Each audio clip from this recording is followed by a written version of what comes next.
Selamat pagi adik-adik. Gimana nih kabar kalian hari ini? Tetap semangat ya. Di hari ketiga MPLS ini seperti biasa kita akan mulai kegiatan dengan absensi. Untuk melakukan absensi kalian bisa mengklik link di bawah ini untuk melakukan absensi. Setelah itu kita lanjut ke acara selanjutnya. Selamat pagi anak-anak. Sebelum kita memulai kegiatan MPLS pada hari ini, sebaiknya kita awali dengan doa. Mari kita berdoa. Bapa, terima kasih Bapa, selamat pagi ya Bapa. Engkau telah memberikan cuaca pada hari ini ya Bapa dengan cerah ya Bapa. Bapa, sebentar lagi ya Bapa, kami akan melakukan kegiatan MPLS pada hari ini ya Bapa. Biarkan kegiatan MPLS ini dapat berjalan dengan lancar ya Bapa, dan berikan kesehatan yang lebih ya Bapa bagi anak-anak kami ya Bapa, agar mereka dapat melakukan kegiatan MPLS dengan baik ya Bapa. Bapa, kami juga tidak lupa ya Bapa berdoa bagi panitia-panitia ya Bapa yang sudah melakukannya dengan baik ya Bapa, berikanlah kesehatan yang lebih ya Bapa. Bapa, inilah doa kami pada hari ini ya Bapa. Dalam nama Tuhan Yesus kami berdoa dan mengucap syukur. Amin. Selamat pagi, salam pramuka. Pagi hari adalah waktu yang istimewa, ya, waktu yang memberi harapan dan semua peluang kepada kalian. Karena itu, anak-anakku, tetaplah kalian berada di rumah, ya, untuk mengikuti kegiatan MPLS SMA Kristen Harapan. Kegiatan MPLS SMA Kristen Harapan pagi ini adalah mengenai ekstrakurikuler. Di SMA Kristen Harapan, kegiatan ekstrakurikuler itu ada ekstra yang bersifat olahraga, seni maupun akademis. Karena itu, Ibu harapkan kalian mengikuti dengan baik sehingga kalian bisa memilih untuk mengembangkan diri kalian selama berada di SMA Kristen Harapan. Sekali lagi Ibu ucapkan selamat berkegiatan, jaga kesehatan. Ada 34 jenis ekstrakurikuler di SMA Kristen Harapan. Yang pertama, ekstra wajib di Sekolah Harapan adalah ekstra pramuka dengan pembina Pak Sukendra dan Bu Nunung. Dilaksanakan pada hari Sabtu pukul 16.00 bertempat di sekolah. Dan ekstra yang kedua, ekstra futsal, pembina saya sendiri Bapak Daniel, dilaksanakan pada hari Jumat atau Minggu pukul 16.00 bertempat di City Futsal atau di lapangan sekolah. Untuk ekstra basket, pembina Bapak Yoyo dilaksanakan pada hari Senin dan Rabu pukul 16.00 bertempat di sekolah. Ekstra renang, pembina Bapak Wayan Sukendra dilaksanakan pada hari Rabu pukul 15.00 bertempat di kolam renang Nirmala. Ekstra pencak silat, pembina Bapak Putu Gede Subagio dilaksanakan pada hari Minggu pukul 8 pagi di lapangan sekolah. Ekstra sispala, pembina Bapak Adi Setiawan dilaksanakan pada hari Minggu pukul 14.00 di ruang kelas. Ekstra bulu tangkis dilaksanakan pada hari Minggu pukul 8.00 pagi bertempat di lapangan bulu tangkis Suwung. Ekstra Paskibra, pembina Bapak Made Arya dilaksanakan hari Jumat pukul 16.00 di lapangan sekolah. Ekstra PMR, pembina Bapak Igusti Putu Sukawinaya dilaksanakan pada hari Rabu pukul 13.15 di ruang kelas sekolah. Ekstra Taekwondo, pembina Bapak Gede Bayu dilaksanakan pada hari Minggu pukul 11 bertempat di Gor Lila Buana. Ekstra Panjat Tebing, pembina Bapak Agus Sudarmawan dilaksanakan pada hari Jumat pukul 16.00 di lapangan Panjat Tebing Kompiang Sujana. Ekstra sepak bola, pembina Bapak Dewo Swastika dilaksanakan pada hari Minggu pukul 15.00 di lapangan Renon. Ekstra atletik, pembina Bapak Iwayan Sukendra dilaksanakan pada hari Jumat pukul 16.00 bertempat di lapangan Renon.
Selamat pagi anak-anak semua. Selamat bertemu dan bergabung di SMA Kristen Harapan. Mudah-mudahan melalui daring ini ya, atau melalui media sosial ini tidak akan mengurangi semangat kalian untuk mengikuti MPLS. Ayo kita bersama-sama berdoa, mudah-mudahan pandemi COVID-19 ini cepat berlalu sehingga kita bisa bertemu langsung atau bertatap muka langsung di sekolah ya anak-anak ya. Baik anak-anak, kita akan mengikuti materi MPLS hari ini yang akan dibawakan oleh Ibu Dewi Astuti yang materinya tentang program cara belajar. Ya, marilah kita bersama-sama menyimak materi yang akan dibawakan oleh Ibu Dewi. Ya, dengan ini Bapak berharap kalian bisa mengikuti dengan seksama dan dengan hati yang senang walaupun melalui media sosial yang kalian ikuti dari rumah. Ya, sekian dari Bapak. Semoga dengan MPLS melalui daring ini tidak mengurangi semangat kalian untuk mengikuti MPLS ini. Ya, selamat pagi. Ada satu hal yang dilakukan oleh semua orang, baik dari bayi, anak kecil, remaja, dewasa, hingga tua. Hal itu adalah belajar. Perkenalkan, saya Ibu Dewi. Kali ini saya akan memberikan materi tentang program dan cara belajar. Belajar tidak mengenal waktu, umur, dan tempat, baik di sekolah, tempat kuliah, tempat kerja, di rumah, ataupun di mana saja. Hingga tua, mereka akan terus belajar, karena belajar bisa mendewasakan kita. Tapi ingat, belajar tidak boleh sembarangan. Belajar itu harus dengan cara yang benar. Pernahkah kalian sadar, kita begitu banyak belajar pelajaran di sekolah, tapi untuk apa? Apakah semua itu ada gunanya? Sayangnya di sekolah kita terlalu fokus menghafal bukan benar-benar paham. Meskipun nilainya bagus, ketika lulus apa yang dipelajari jadi ambiar semua. Kemudian setelah lulus bingung mau melanjutkan kemana. Sepanjang sejarah dunia kita dibangun oleh orang-orang yang hebat. Jika kita lihat di luar sana, dunia begitu cepat berkembang. Kita nggak bisa hanya menghafal saja, tapi harus benar-benar memahami perkembangan dunia. Dengan melihat kembali bidang pelajaran yang ada dengan kacamata yang berbeda, tentunya mulai dari kegunaan, di kehidupan nyata, serta di baliknya, kemudian tokoh kerennya, hingga kecocokannya dengan kalian, sehingga kalian bisa mengikuti jejak mereka. Bagaimana cara kita belajar yang baik agar pelajaran kita terima dapat berguna bagi kehidupan kita? Dalam belajar di sekolah, kita mungkin sering bertemu rumus dan istilah yang susah. Dan cobalah berusaha tidak hanya menghafal tapi mencoba untuk memahaminya. Jangan asal tebak saja, akui saja kalau kalian memang belum mengerti tentang sesuatu. Karena itu adalah langkah pertama yang paling penting dalam belajar. Kalau kita merasa diri kita sudah tahu segalanya, kita tidak akan pernah mau benar-benar belajar. Jadi, kalau memang tidak mengerti, jangan pura-pura ngerti dan nebak jawabannya. Tapi cari tahu artinya dan pahami. Latihan terus dan pahami konsepnya. Jangan belajar hanya untuk lulus saja, tapi apa manfaatnya bagi kehidupan kalian nantinya. Jangan pernah malu kalau kita tidak tahu semua jawabannya, tapi malulah jika kalian tahu semua jawabannya. Dunia kita penuh dengan ilmu-ilmu baru yang terus bermunculan tiap harinya. Dengan banyaknya ilmu pengetahuan di dunia ini, kita tidak bisa mempelajari sesuatu dengan cepat. Jadi perlu kita melihat pengetahuan semacam cabang pohon. Pastikan kita memahami prinsip dasarnya dulu, yaitu batang dan cabang-cabang besarnya, sebelum ke bagian rantingnya dan dedaunnya. Kalau nggak mereka, nggak akan punya pegangan yang kuat, yang bisa digantung kemana-mana, dan mereka akan jatuh dan kita akan gagal paham. Makanya, penting banget untuk memahami materi dari dasarnya dulu. Biasanya di sekolah kita sering banget melewati bagian-bagian dasar yang harus dipahami dahulu, dan kita juga tahu garis besarnya. Jika masih bingung, cobalah untuk mencari tahu apa artinya dan pahami. Sama seperti kita mulai main piano, belajar bahasa, atau bermain game. Kita selalu mulai dari dasar atau dari level 1 dan ulang terus jika kalian memang belum mengerti. Jadi, jangan pernah malu untuk belajar mulai dari dasarnya. Pelajaran-pelajaran yang kita pelajari adalah pelajaran dasar. Apakah penting belajar dari semua itu? Jawaban singkatnya, sangat penting. Karena kalian harus belajar dasar ini untuk bisa bertahan hidup di zaman yang berkembang begitu pesat saat ini. Sekaligus kalian mencari tahu mana yang kalian suka untuk bisa berkontribusi terhadap kemajuan dunia ini. Kalian harus bisa menemukan karakter diri kalian sendiri dan memahami pemahaman dasar sehingga kalian bisa menghadapi di kehidupan nyata nanti. Pelajaran-pelajaran ini bukanlah hanya untuk dihafal, tapi juga bisa berguna untuk dipraktekkan di kehidupan kita. Pelajaran-pelajaran ini ibarat senjata yang bisa kita gunakan untuk menghadapi tantangan sehari-hari dalam kehidupan nyata hari nanti. Untuk benar-benar paham, marilah kita balik lagi ke kehidupan nenek moyang kita dulu. Nenek moyang kita dulu hidup hanya beratapkan bintang, banyak bahaya yang mengintai. Namun dari pertanyaan sederhana bagaimana mereka bisa menghangatkan diri mereka, nenek moyang kita mulai menciptakan api, sebuah reaksi kimia untuk berlindung dan bertahan hidup. Di pagi hari mereka melanjutkan perjalanan menggunakan geografi agar tak tersesat dan tahu arah. Lalu semakin banyak keturunan dan banyaknya mulut yang diberi makan, nenek moyang kita pun menetap dan mulai mengenal tanaman dan hewan lewat biologi. Banyaknya makanan membuat mereka berpikir ulang bagaimana meringankan pekerjaan mereka. Ditentukanlah roda-roda yang berlandaskan hukum fisika. Sejahtera, mereka perlu matematika untuk mengelola dan mempersiapkan makanan mereka. Perdagangan pun dimulai lahir. Perlu ada alat pertukaran seperti uang untuk bertukar makan dan pakaian, memutar perekonomian. Kemudian semakin kompleksnya kehidupan, nenek moyang kita mengembangkan masyarakat menjadi fungsi yang saling melengkapi, membuatnya terus semakin berkembang. Namun sekaligus juga belajar mengelola keutuhan masyarakat, mendirikan pemerintahan, memimpin sebegitu banyak orang, meskipun banyak hal yang tidak bisa terelakkan, seperti perang. Tapi dengan mempelajari tubuhnya sendiri, tak ada luka dan cedera yang bisa diobati, termasuk juga memahami luka kesedihan yang tersisa di kepala kita. Perlahan semuanya berlalu dan kembali menjadi hari yang biasa. Namun cerita itu tak akan mudah mereka lupakan, mengingat hari bersejarah sebagai pelajaran besar bagi anak cucu mereka, yang kemudian mereka tuliskan dan abadikan agar bisa terkenang hingga 1000 tahun lamanya. Dan memaknai dengan emosi dan ekspresi mengundang haru dan tawa, sesuatu yang dapat menghidupkan hidup mereka. Lalu semuanya menjadi renungan dan pertanyaan-pertanyaan dasar, yang kemudian dapat melahirkan ilmu-ilmu pengetahuan. Ilmu pengetahuan bukanlah prestasi dari orang yang hebat, tetapi adalah usaha bersama dari generasi ke generasi. Dari guru mentransfer ke murid, kemudian murid kembali ke guru. Semuanya akan dimulai dari sini, dari SMA Kristen Harapan. Berani mengakui jika belum mengerti, bertanya dan pahami hingga ke dasarnya. Jelajahi semua ilmu dasar, cari yang kamu suka, saling melengkapi, bekerja sama, hadapi masalah. Jadi, apakah kalian sudah siap? Ayo kita telusuri ilmu-ilmunya dari sekarang. Perjalanan kita mulai dari sekarang.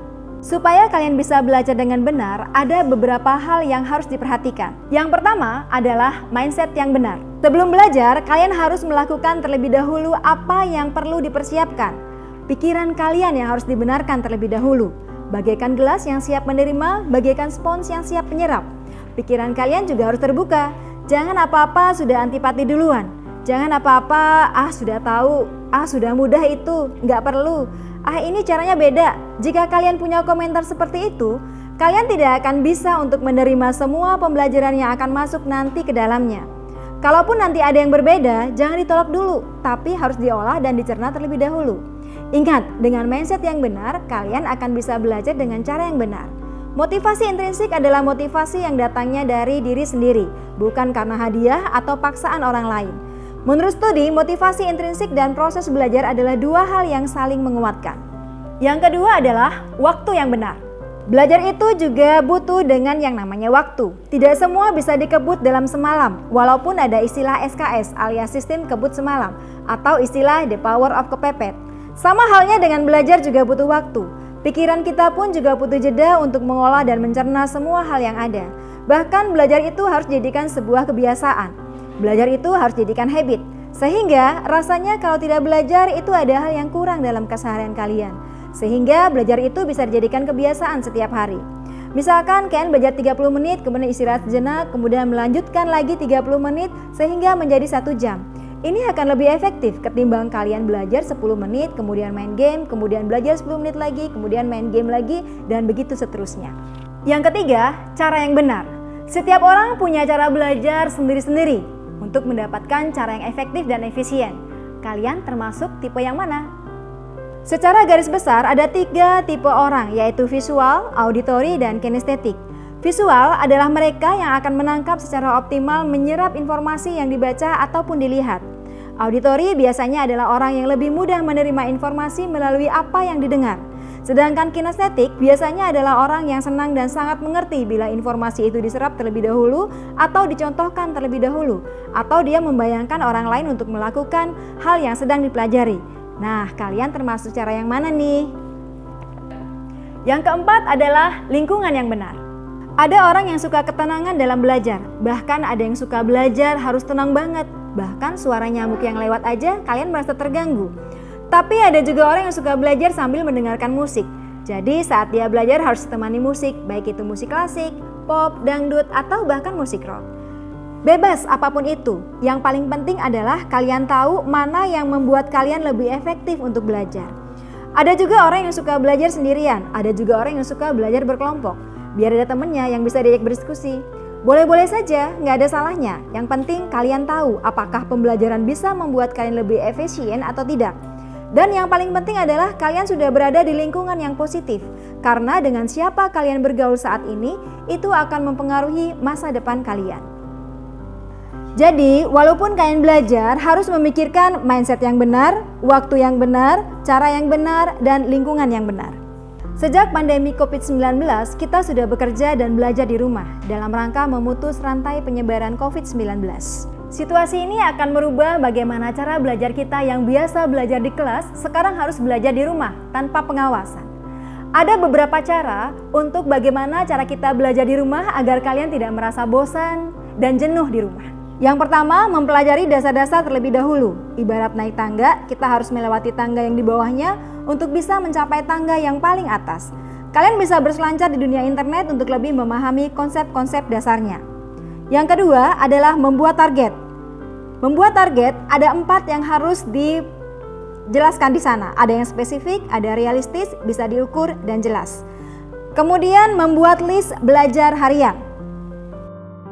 Kalian bisa membuat jadwal untuk hari ini, esok, dan lusa. Sehingga dalam keharian kalian sudah punya jadwal yang tertentu dan kalian harus disiplin dalam mengikuti jadwal yang sudah kalian buat. Berikutnya adalah mengurangi distraksi dan melakukan deep learning agar hasilnya maksimal.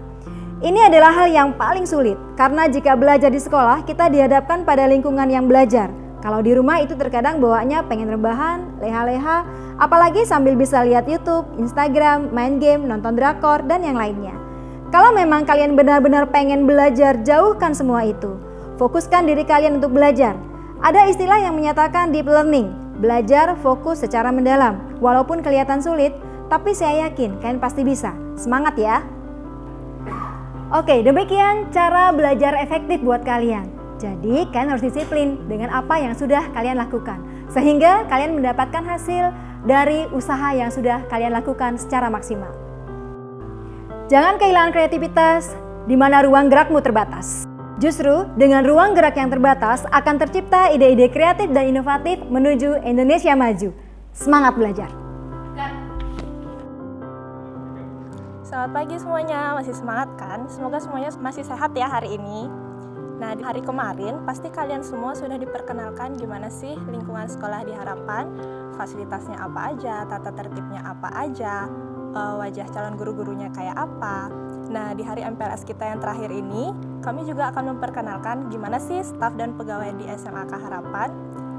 Nanti akan dilanjutkan juga dengan upacara penutupan MPLS yang akan dipimpin oleh Bapak Kepala Sekolah. Dan kami juga akan membagikan kelas dan memperkenalkan wali-wali kelas yang akan mendampingi kalian nanti. Selamat menyaksikan dan selamat menjadi siswa SMAK Harapan. Selamat datang saya ucapkan kepada peserta didik baru SMA Kristen Harapan tahun pelajaran 2020-2021. Perkenalkan, nama saya Igusti Ayoka Citariani. Di sini saya akan menyampaikan tentang pembagian kelas dan jadwal pelajaran. Perlu saya informasikan kepada kalian bahwa SMA Kristen Harapan memiliki 2 peminatan akademik. yakni peminatan matematika dan ilmu pengetahuan alam atau yang disebut dengan MIPA, dan peminatan ilmu pengetahuan sosial atau yang disebut dengan IPS. Adapun peminatan matematika dan ilmu pengetahuan alam berisi mata pelajaran matematika, biologi, fisika, dan kimia. Sedangkan peminatan ilmu pengetahuan sosial berisi mata pelajaran geografi, sejarah, sosiologi, dan ekonomi. Selain keempat mata pelajaran tersebut, kalian juga akan mendapatkan pelajaran umum, yaitu agama, PPKN, bahasa Indonesia, matematika, sejarah Indonesia, bahasa Inggris, seni budaya, penjas, bahasa Bali, kewirausahaan, bahasa dan sastra Inggris, serta bahasa Jepang. Di mana semua mata pelajaran tersebut sudah terjadwal dan kalian bisa melihat jadwalnya di website sekolah, yaitu www.smakristenharapan.sch.id. Sedangkan pemilihan kelompok peminatan dilakukan sejak pertama peserta didik mendaftar ke SMA Kristen Harapan sesuai dengan minat, bakat, dan kemampuan kompetensi peserta didik dan rancangan masa depan peserta didik itu sendiri untuk bekerja atau melanjutkan ke jenjang yang lebih tinggi. Adapun pemilihan kelompok peminatan di SMA Kristen Harapan berdasarkan pertimbangan dari yang pertama, nilai rapot SMP asal peserta didik pada semester 3, 4, dan 5. Yang kedua, berdasarkan nilai ujian nasional di SMP peserta didik yang tertera pada SKHUN. Dan yang ketiga, berdasarkan penelusuran minat peserta didik melalui wawancara pada saat mendaftar. Pembagian kelas 10 di SMA Kristen Harapan dibagi menjadi 11 kelas, yaitu 5 kelas untuk peminatan MIPA dan 6 kelas untuk peminatan IPS, yang masing-masing didampingi oleh seorang wali kelas. Dan ingatlah bahwa wali kelas itu sesungguhnya wakil orang tua siswa di sekolah, pengganti orang tua di sekolah yang berkaitan dengan perkembangan belajar siswa. Wali kelas juga merupakan orang yang dapat mengkomunikasikan antara siswa dengan guru, siswa dengan kepala sekolah, serta antara siswa dengan orang tua atau wali. Untuk itu, jalinlah komunikasi yang baik dengan wali kelas kalian. Untuk mengetahui kelompok kelas kalian, maka kalian juga dapat melihat kembali pembagian kelas di website sekolah. Peserta didik SMA Kristen Harapan dapat pindah antar kelompok peminatan dalam satuan pendidikan yang sama paling lambat 1 bulan setelah proses pembelajaran berlangsung, di mana perpindahan kelompok peminatan akademik didasarkan pada hasil pembelajaran pada semester yang berjalan dan tentunya telah direkomendasikan dari guru bimbingan dan konseling atau yang biasa disebut dengan guru BK.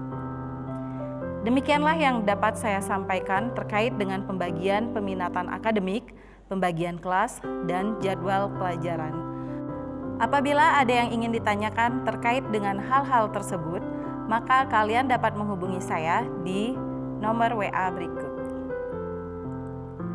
Tetap jaga kesehatan, selamat memasuki kegiatan pembelajaran di SMA Kristen Harapan.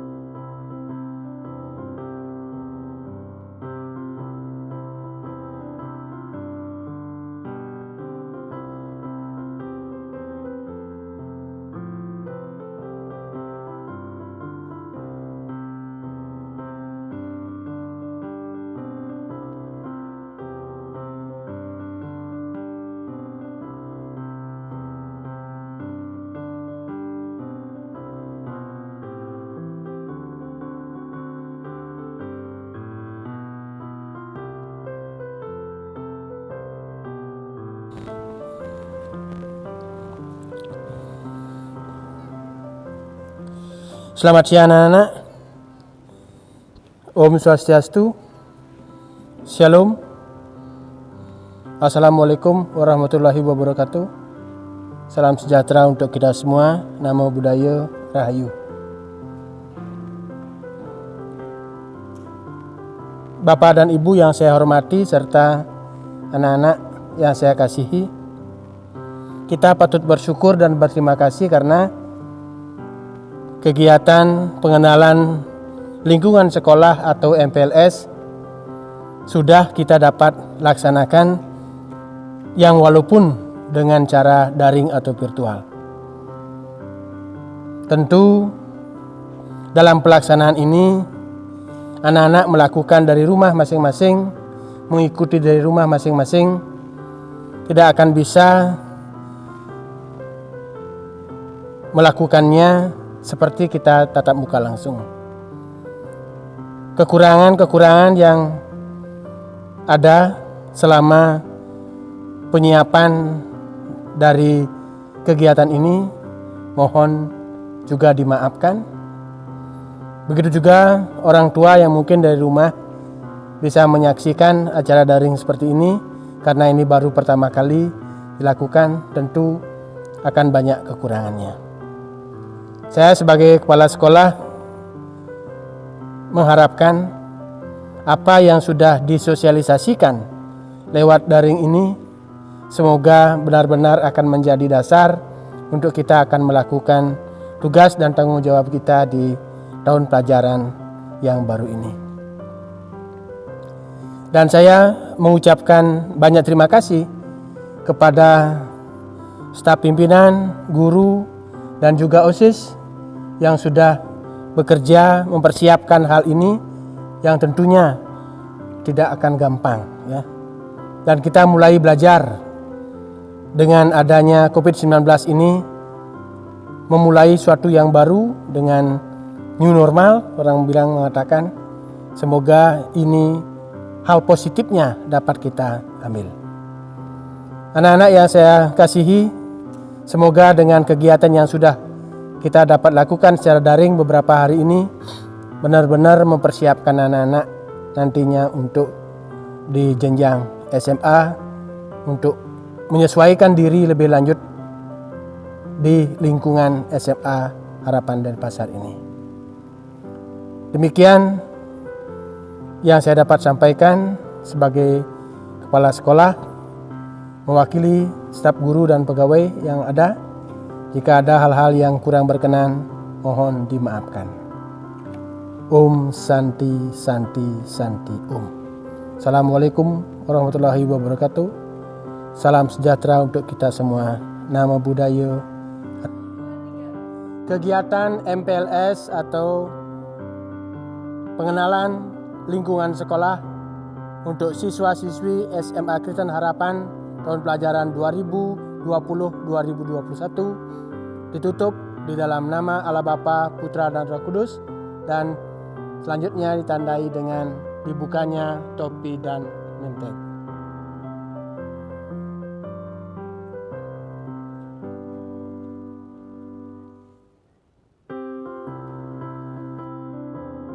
Selamat kakak ucapkan kepada adik-adik semuanya, calon siswa-siswi SMA Harapan yang sudah menjadi siswa-siswi SMA Harapan.